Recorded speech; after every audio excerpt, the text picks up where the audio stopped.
Hello guys, আজকে আমার বোন শুধু দেখো শাক, আজকে বাড়িতে মানে শাকের বন্যা বইয়ে দিয়েছে। শুধু শাক শাক আর শাক, কত রকমের শাক নিয়ে এসছে সেটাই তোমাদের সঙ্গে আজকে আমি শেয়ার করব।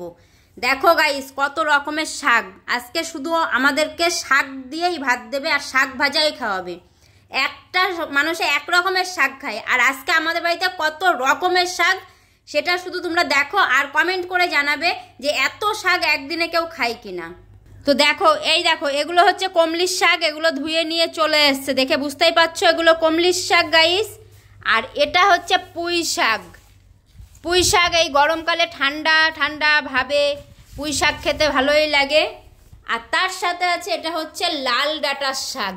এটা দেখো, শুধু আজকে আমাদের বাড়িতে আমার বোন শাক বলেছে আজকে তোদের শুধু শাকই খাওয়াবো, তোরা শাক শাক যখনই আসিস তখনই শুধু শাক খাওয়াস। তা ওই কারণে আজকে আমার বোন বলেছে আজকে শাকের যা টাকা লাগে সব আমরা দেবো, দিয়ে শুধু তোদের শাক খাওয়াবো।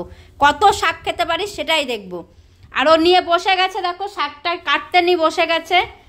এই দেখো, এই দেখো বসে গেছে কুলো টুলো নিয়ে শাক কাটবে বলে।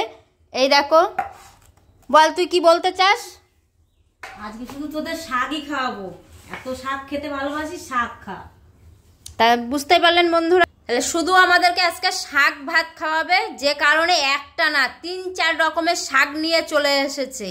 তোমরা সবাই বেশি বেশি করে লাইক কমেন্ট শেয়ার করে জানাও যে শুধু ওকে শাক খাওয়াই নাকি, সেই কারণে শুধু শাক খাওয়া। তা কী করবো বলো, আমরা তো গরিব মানুষ, শাক দেবো না, আলু সেদ্ধ দেবো না, ডাল দেবো না, তাহলে কী দেবো? মাছ মাংস কোথায় পাবো?